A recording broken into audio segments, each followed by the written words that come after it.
Assalamualaikum warahmatullahi wabarakatuh. Bismillahirrahmanirrahim. Alhamdulillah. Salatan wassalaman ala Sayyidina Muhammad ibn Abdillah Rasulillah wa ala man sahibah wa tabi'ah hudah amma ba'd.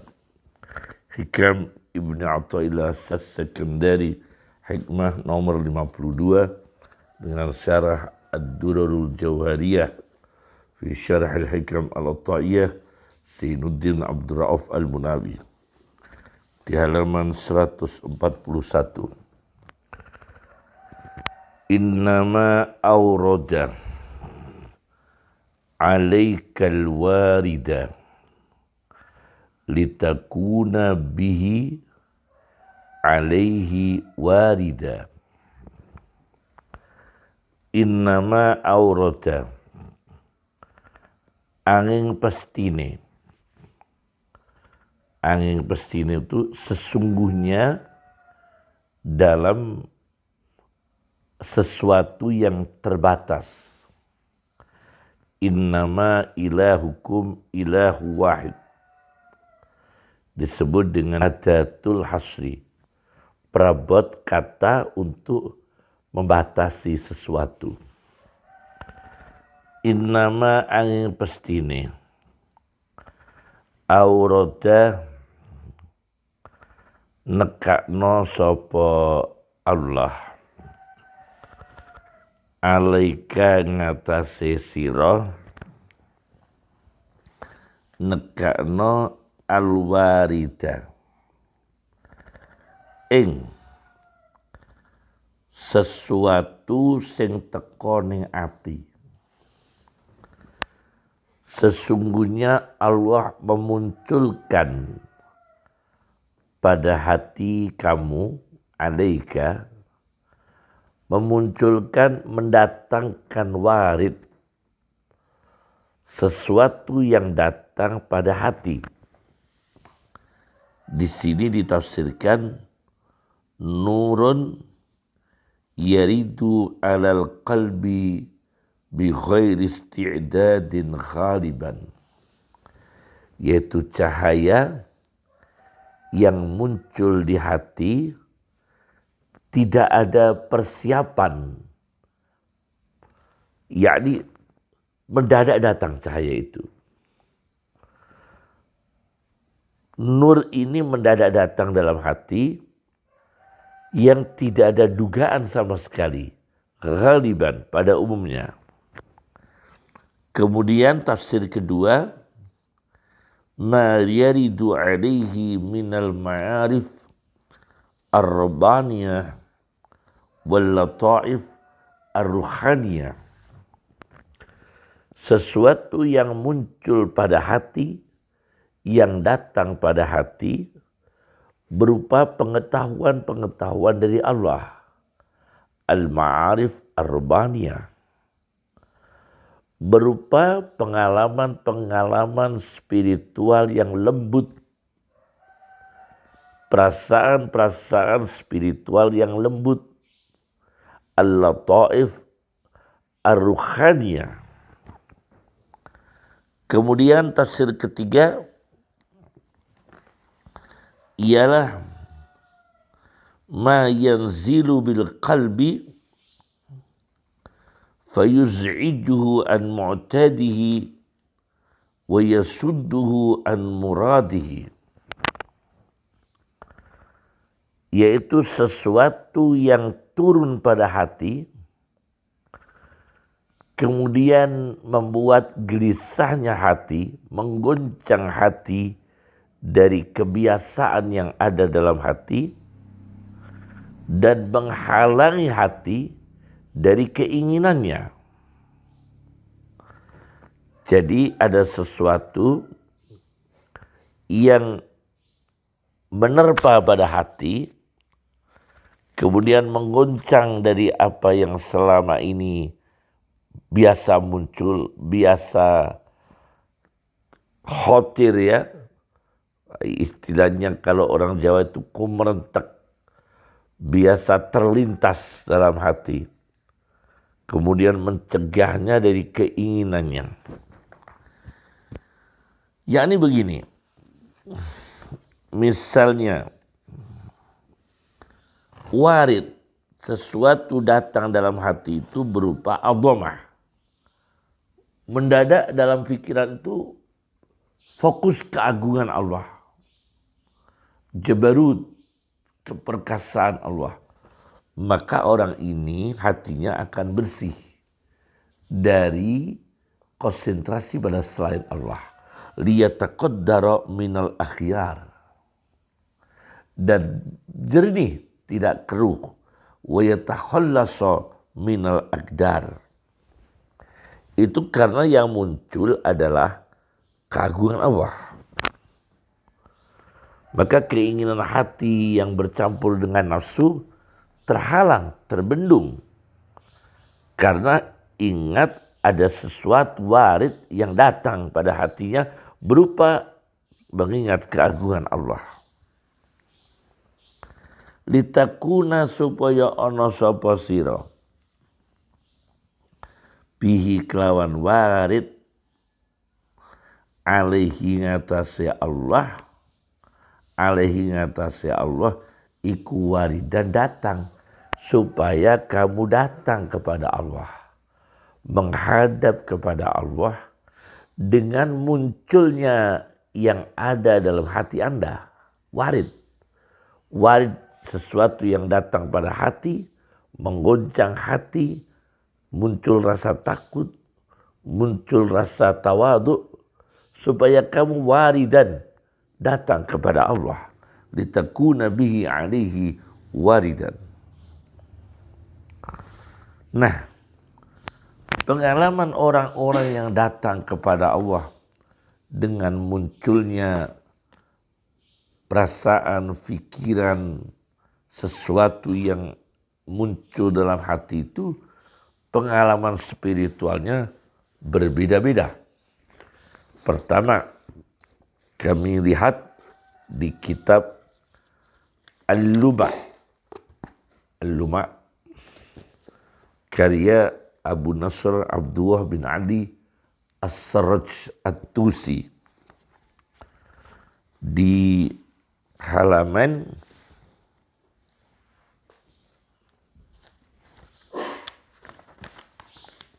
276, di mana di sini diceritakan di Basrah ada orang bernama Ishaq bin Ahmad. Ini orang yang keluarga dari orang yang kaya raya duniawi, tidak disebut kaya raya, coba min abna'i dunya, orang-orang yang bergelimang dunia. Kemudian oleh Sahal bin Abdullah dia kenal, lalu mondok mengaji pada Sahal bin Abdullah At-Tustari. Lalu orang ini yang abna'i dunya, anak dunia ini, orang yang sibuk dunia ini, kepingin dirinya ini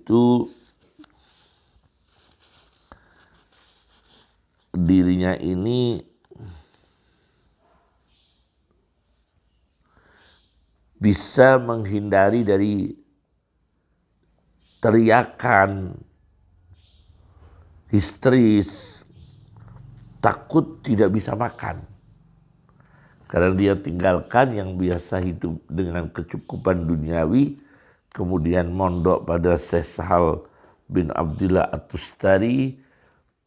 Dia tinggalkan dunianya, fa kharaja minad dunya min jami'i ma kana lahu, dari seluruh apa yang dia miliki. Gimana Sahal, saya ini kalau nggak pegang uang takut nggak makan, kalau nggak punya apa-apa takut nggak bisa makan. Sementara saya ini mondok pada panjenengan, pada antum, pada engkau Sahal bin Abdullah At-Tustari. Kata Sahal, ngetes orang ini, ambil batu. Ambil batu dan mintalah kepada Allah supaya batu itu dijilmakan Allah, dirubah Allah, dijadikan Allah menjadi makanan yang bisa kamu makan. Kok begini ya Sahal, kata orang itu. Kok begini Sahal, bagaimana saya ngambil batu, kemudian minta kepada Allah supaya batu itu dijadikan makanan. Apakah teori ini menguatkan iman, menguatkan spiritual, ada rujukannya? Waman imami fidalik. Siapa imam kami, siapa rujukan kami dalam teori ini? Kata Sahal, imammu Nabi Ibrahim. Imamuka Ibrahim alaihi salam. Karena di surat Al-Baqarah ayat 260, Nabi Ibrahim, Rabbi arini kaifa tuhyil mauta. Wahai Tuhan kami, perlihatkan kepada kami bagaimana engkau bisa menghidupkan orang-orang mati. Nabi Ibrahim ingin ditampakkan simulasi menghidupkan orang mati. Kata Allah, qala awalam tu'min. Allah berkata, apakah dan kamu Ibrahim tidak beriman? Qala bala. Allah, kami tetap beriman. Walakin liyatma'inna qalbi, dan tetapi supaya hati kami ini tumakninah, tentram. Nah, muncul warid keingintahuan bagaimana Allah menghidupkan orang mati. Muncul warid takut tidak bisa makan. Supaya bisa makan bagaimana? Maka Sahal bin Abdullah menggiring orang ini untuk meningkatkan diri pada level yang lebih atas. Mintalah kepada Allah batu menjadi makanan. Yakni orang jangan kecil hati. Orang jangan skeptis, ragu-ragu dengan jaminan Allah akan rezeki meskipun menitik beratkan pada spiritual. Itu yang ditanamkan oleh Sahal bin Abdullah At-Tustari. Ini kalau makamnya makam tajrid, kecuali kalau makam kasbi ya.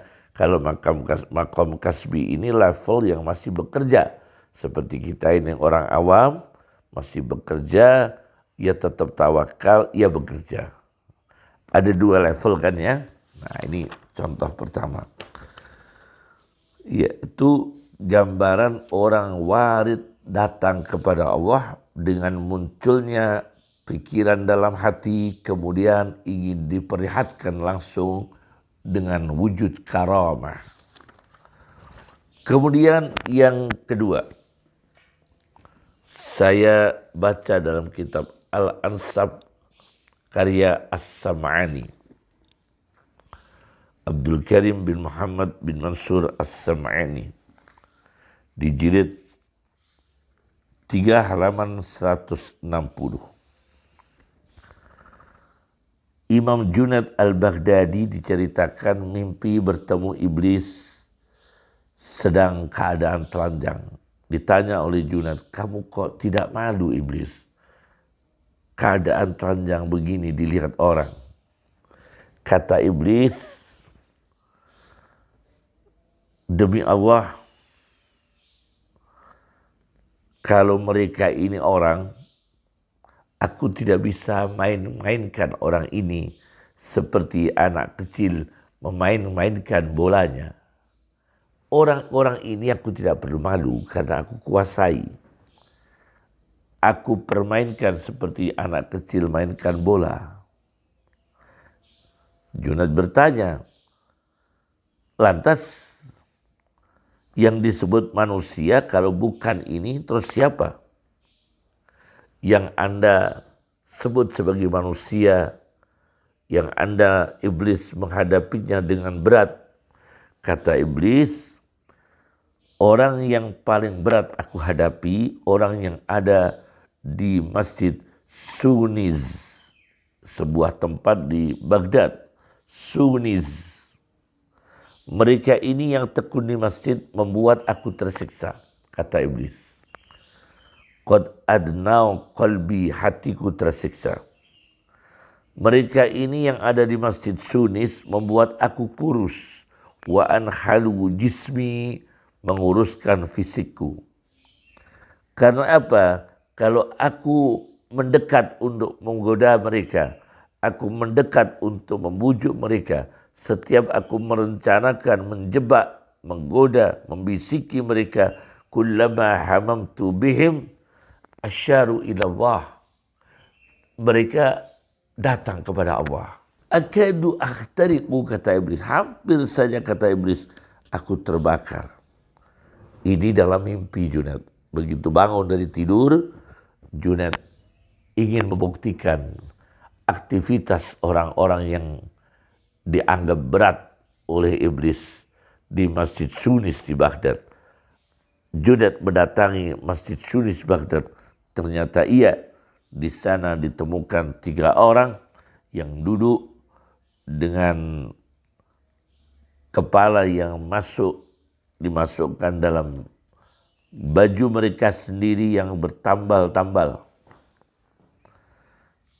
Ternyata mereka inilah orang yang aktif ibadah di masjid yang membuat iblis itu kurus dan tersiksa. Yakni datang kepada Allah warid. Warid tadi disebutkan yaitu litakuna bihi alaihi waridan, supaya datang kepada Allah bisa membuat kurusnya iblis, tersiksanya iblis. Ini kasus kedua. Kasus ketiga, saya baca dalam kitab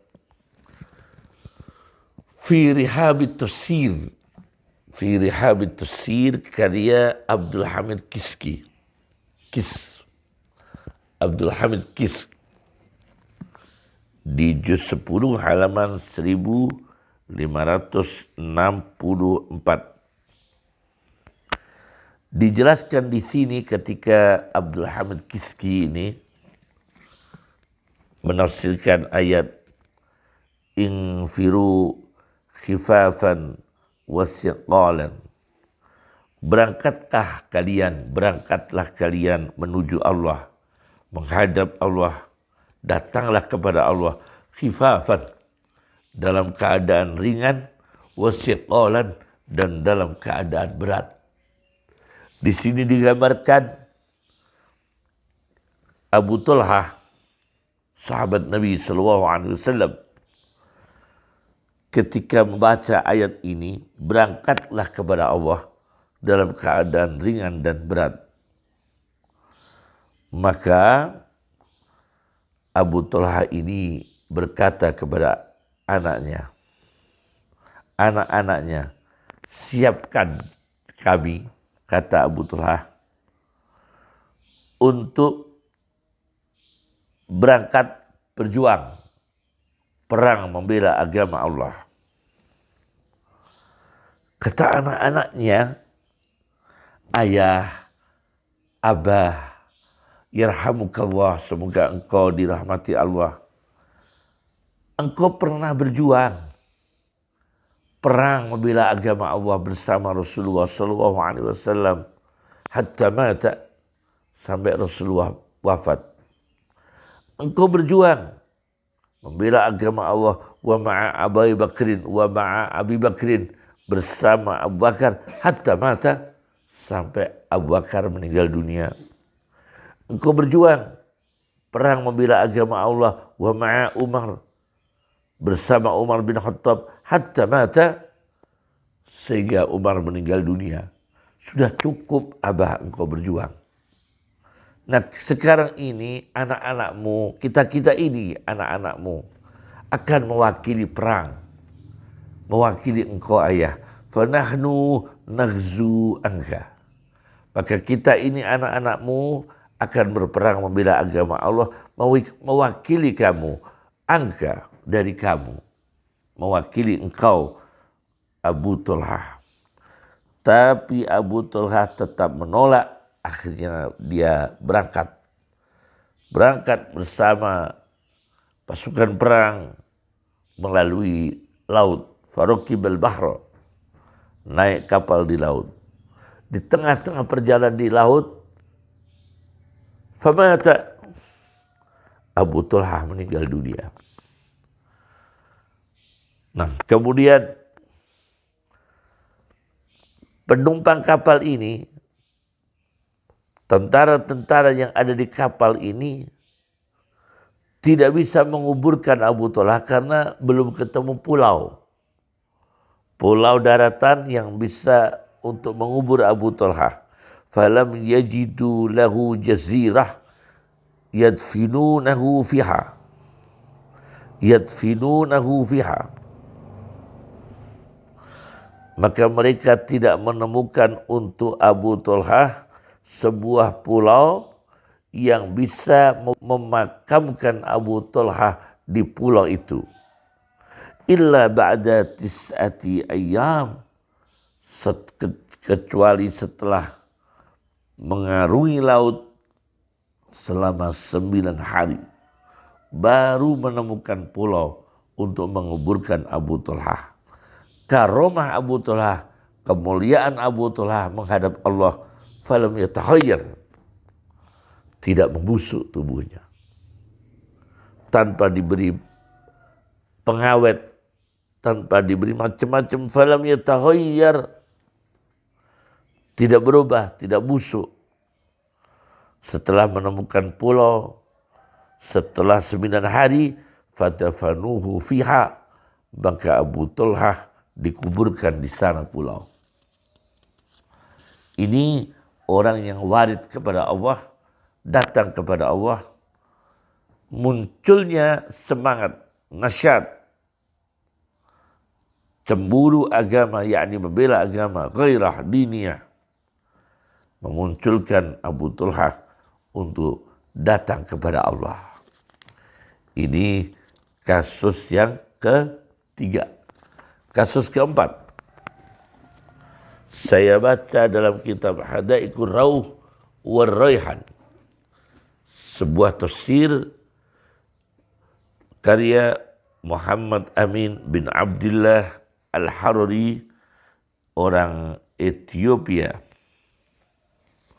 Hadaiqur Rauh war Raihan di jilid 1 disebutkan di sini, halaman 366, ketika Abdullah bin Abbas sedang dalam perjalanan. Di tengah-tengah perjalanan Abdullah bin Abbas dikabari putrinya meninggal dunia. Nu'iya lahu bintun wa huwa fi safarin. Dikabarkan kepada Abdullah bin Abbas putrinya meninggal dunia sedangkan dia dalam perjalanan musafir. Fastarja', spontan Abdullah bin Abbas langsung, inna lillah wa inna ilaihi raji'un. Kita semua milik Allah, kita semua akan kembali kepada Allah. Kemudian dia berkata, auratun sataraha, putriku meninggal dunia. Ini kalau masih hidup ada kekurangan, tapi kalau sudah meninggal dunia ditutup oleh Allah. Wa ma'unatun kafaha, kalau masih hidup kita mengeluarkan biaya, ini sudah meninggal dunia sudah dicukupi oleh Allah. Wa ajrun saqahuwah, kalau ini meninggal dunia kita bersabar, kita ridha dengan takdir Allah, qadanya Allah, pahala akan digiring Allah kepada kita dan kepada putriku. Setelah itu tentu dengan sifat basyariah seperti sedih, tetap punya ya, manusia biasa tetap punya.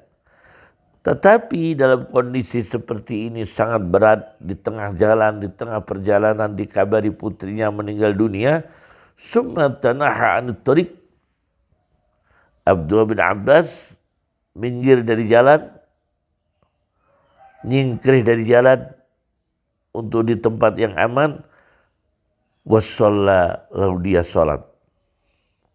Setelah selesai sholat, kembali ke kendaraan ontanya. Summan sorofa ila rahilatihi, setelah sholat pergi naik kendaraan ontanya. Seraya membaca ayat wasta'inu bis sabri wassalah, dan mintalah pertolongan kepada Allah dengan jalan sabar dan sholat. Sabar spiritualnya menghadapi berita kematian anak tentu menjadikan hati. Tapi warid ini justru membawa Abdullah bin Abbas menghadap Allah. Wasta'inu bis sabri, dengan jalur spiritual yaitu sabar, dan dengan jalur ritual yaitu sholat. Inilah gambar datang menghadap Allah. Warid Allah di saat munculnya sesuatu yang ada dalam hati, namanya warid. Cukup. Assalamualaikum warahmatullahi wabarakatuh.